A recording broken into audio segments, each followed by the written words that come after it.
You are listening to Parenting Our Future with certified parent coach Robin McMahon, author of The Yelling Cure and founder of Parenting for Connection. My podcast is all about providing you with the tools and solutions you need in your parenting so you can create the family you always wanted. For more information on my book and other resources, check out yellingcurebook.com. Hello, it's Robin here. Welcome back to the show. Today, we're going to have some fun. Today, we're going to talk about play and we're going to talk about fun and how being fun can really help you in your parenting and really help you connect with your kids. I want to start with a quote from Lawrence Cohen, who wrote a book called Playful Parenting. He says, "For the parent who wants to use play to build closeness and confidence, giggling is a sure sign that you're on the right track." Love it. Essentially, playful parenting is a really integral part to peaceful parenting. So the reason why we want to look at playful parenting is because it's a way to enter our kids' worlds, and we're doing that on their terms in order to foster closeness, confidence, and connection. And when we live in their world, play is an expansive vista to our kids.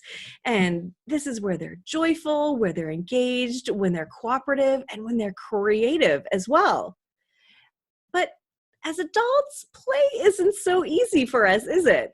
It's because we've forgotten so much, and we often find that it's hard to be in each other's worlds, and it could be strange, it could be different, boring even, and who wants to play cars all day or dress Barbies? Who wants to do that all day long? But playful parenting can be a bridge into your child's world. Sadly, though, we don't have much time or much room in our lives for fun and games, do we? Well, we're tired, we're stressed, we're overwhelmed, we're exhausted, we're rushed, and we may be stiff and tired and easily bored when we get on the floor to play, especially when it means we have to shift gears from a stressful day, or there's a million other things that need your attention right now. And this is kind of the last thing you want to be doing. And look, I get that. I totally understand that. I have felt the same way. And it's like you kind of have to lean into that discomfort a little bit and know that this is important. This is really important. And it's important to our kids. In fact, when you look at the needs of our kids, you really can't leave play out. Fun and play is one of the most powerful tools that we have as parents. It releases endorphins, it stimulates creativity, it increases brain function, and improves relationships and connection, right? Those are all the boxes we want to tick. And it's one of the ways that our children learn and practice about living in their world and in their culture. It also helps kids to manage their feelings and cope with upsetting things that happen in their lives. And it also helps them build relationships. And by the way, it's also relaxing and fun. Play is so important that when there is a child that can't or won't play, they're instantly recognized as being in significant emotional distress. And when you look at severely abused and neglected kids, they often have to be taught how to play before they can even benefit from play therapy. And I already said this, kids learn a lot about their world through play. And in short, play is important not just because children learn so much, or they do so much of it, but because there are layers and layers of meaning, even in the most casual play. So let's just take a game of catch. Well, on the one hand, your child is using gross motor skills, right? Developing hand-eye coordination as well. And then the child is practicing a new skill until it's mastered, and then joyfully they can show off this new skill. But they're also engaging with a parent in this case, and the parent will say things like "nice catch" or "good try," which builds confidence and trust. Those are three big things that are going on during just a game of catch. And one last important part of play is, again, that it helps your kids recover from emotional distress. So think of it when your child comes home from school. They often will show you how they're feeling in one way or another, either by talking about it or by being irritable, even anxious or rude. Maybe they lock themselves in their room or they beg for extra attention. Most of the time, they will play to feel better. Maybe they'll play school so that they're the boss or they're the teacher and they're the ones in control. Or maybe older kids will play video games and annihilate an enemy or talk to a friend like adults do instead of play. Even disappearing into a book or shooting hoops or a game of tennis can help. By pretending or retelling a story, the scene can be recreated. This time, though, the child is in charge. Through playing it out, emotional healing takes place. And so if there's something going on with your child, one of the things that you can do is play through it. So let's say your child is having struggles at school and you don't know why. Well, play school with them and see if you can figure out what's going on with the other kids and your child. You can even draw it out too. I think drawing is a really important thing that you can use, a tool that you can use to really understand your child, even explain things to your child. You can do that through play, and you can do that through drawing it out as well. You are currently listening to the Parenting Our Future podcast. I'm parent coach Robin McMahon. And if you're enjoying this podcast, please share it with someone who you think might also need to hear this. Please don't forget to subscribe, and I would be grateful if you gave me a 5-star rating on iTunes. If you're a parent who's struggling and you feel like you might need some support to be the confident leader of your family, where you can calmly respond to any kind of behavior, disrespect, or your kids not listening to you, well, I have a membership group that you might be interested in. All you have to do is go to kamomsclub.com for more information. That's kamomsclub.com for more information. Now, back to the show. So let me ask you, can you really be silly? Are you comfortable being silly? I admit, it may take some time to get over the embarrassment and shyness when you're the only parent on the playground, sliding down the slide, playing on the monkey bars, or swinging in a swing. And you just look at the other parents who are sitting on the benches. I know, I get that.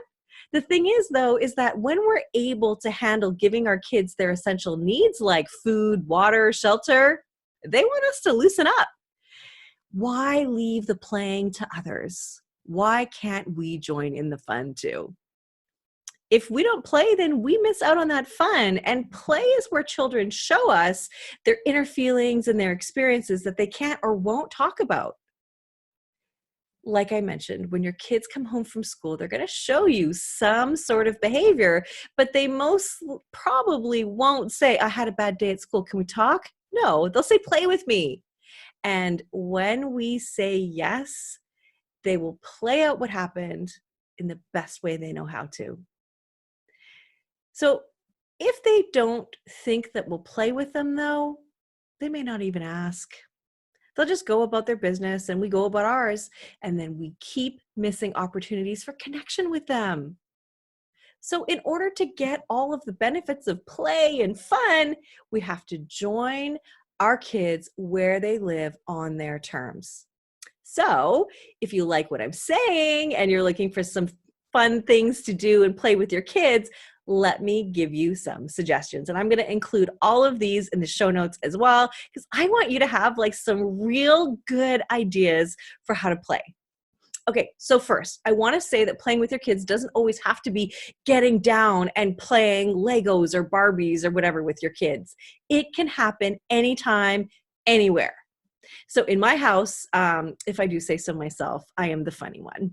And I will do things like I'll talk in accents. I'll pretend the kitchen island is a diner counter and I am like a waitress. My boys are the customers and I'll talk in an accent to, sell it.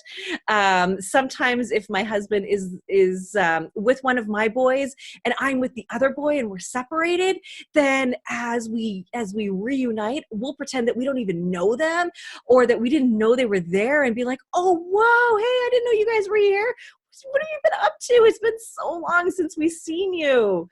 or we'll surprise each other by being mannequins. Like we'll run ahead and then like be mannequins or something, or do like the mannequin challenge. And as they turn the corner, there will be as mannequins, or in a store, like a department store, we'll pretend to model with the mannequins too. I don't know, which is crazy.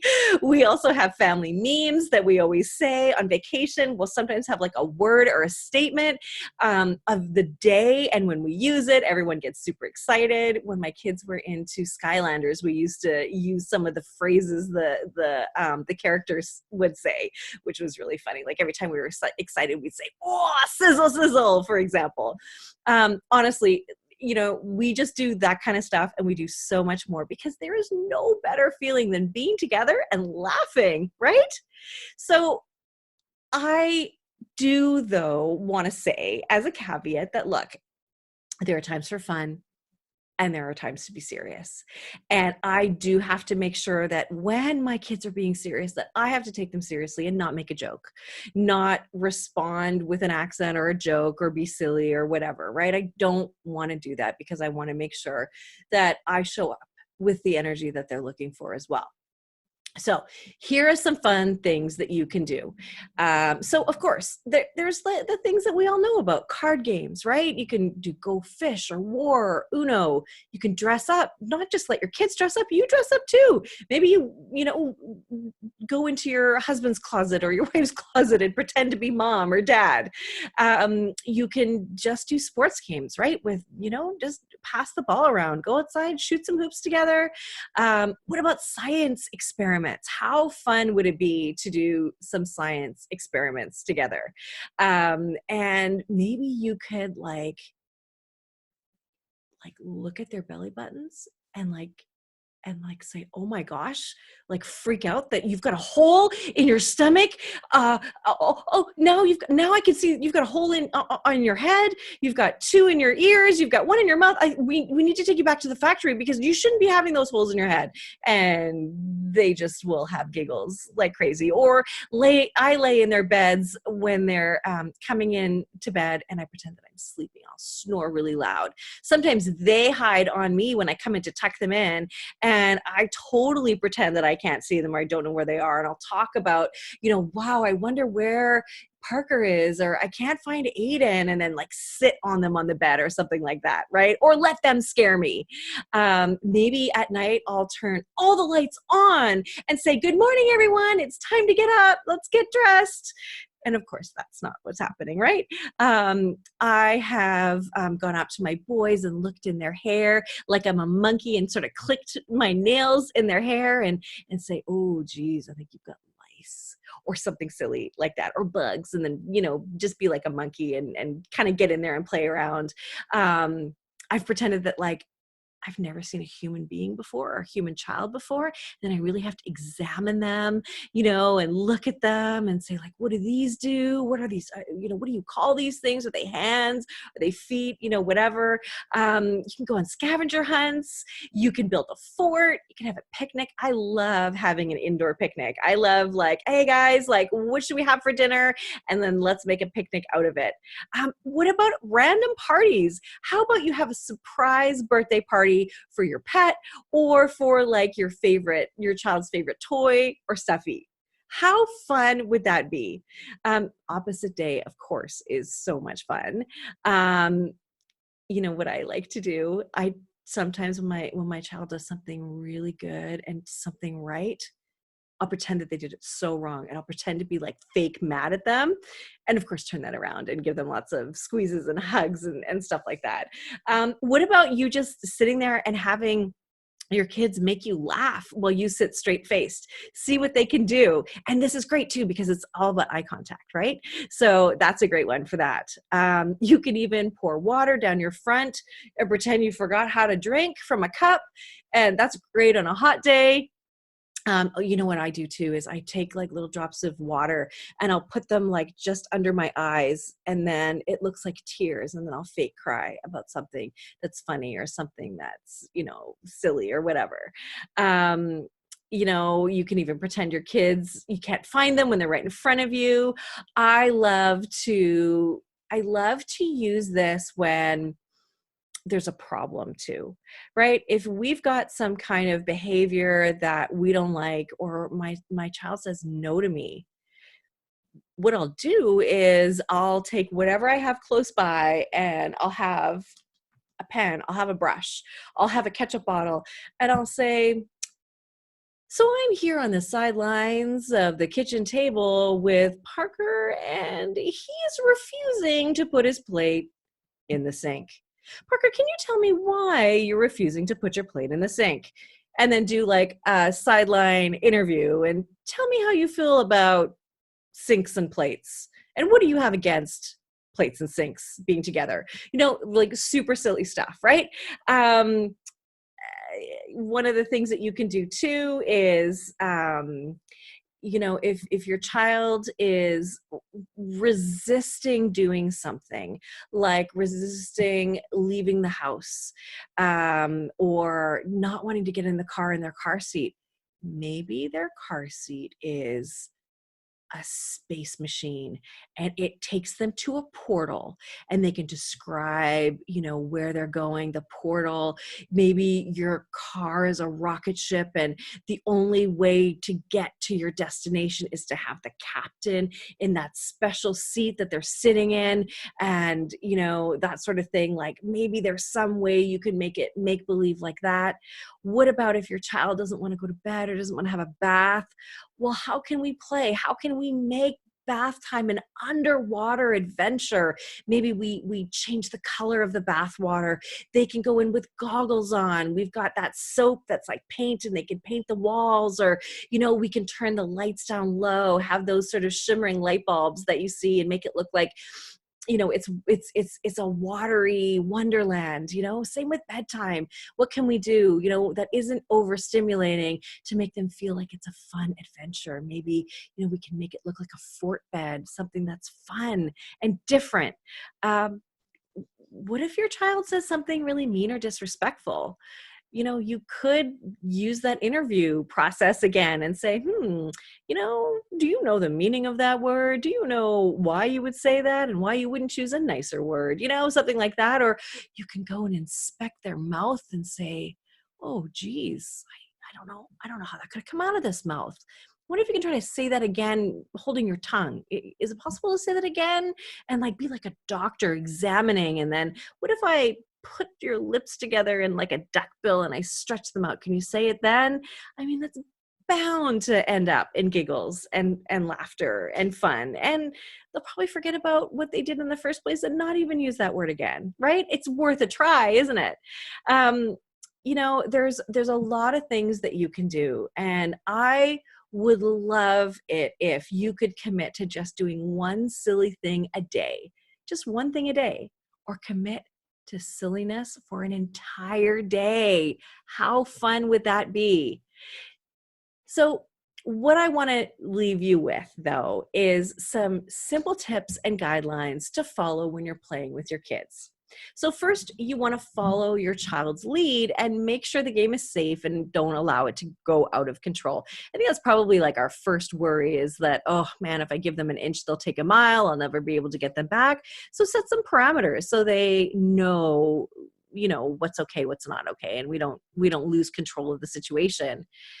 So when you're playing with your child, don't take over. Let the child change the game if necessary, and listen to them, but don't tell them what to do. And talk about what your child is doing and encourage them. And you can say, so it looks like we've got a spaceman here who wants to rule the world. What are the people going to do? And also, I said this earlier, you got to lean in.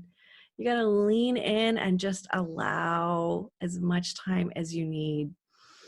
Allow plenty of time, and also allow there to be mistakes and experimenting. And, maybe you start out saying that the spaceman wants to rule the entire world, but the next minute the spaceman wants to rule the entire universe. Hey, of course he does. Yes, of course. That makes more sense. Just roll with it, right? But don't compete with your young children either. This can really discourage them from even wanting to play with you if you want to one-up them or try to outsmart them, right? We want to just let them be the boss. And appreciate and encourage your child's effort as well. Display their works of art, and if you had fun playing, say, boy, you are fun to be with. Oh boy, did I ever have fun with you. Or it feels so good to laugh with you. It feels so good to be with you. That feels so good from a child's perspective. So on that note, I hope that you have enjoyed this. I hope this has helped to inspire you with some ideas on how to play with your kids, how to be silly, how to laugh, how to lighten up a little bit. And just remember that this encourages connection. It encourages communication with your kids. And you can also find out a lot of things that are going on with your kids that you might not have known about through fun, through play. So please dedicate at least once a day to doing something silly, something fun, and something playful. Bye for now, everyone.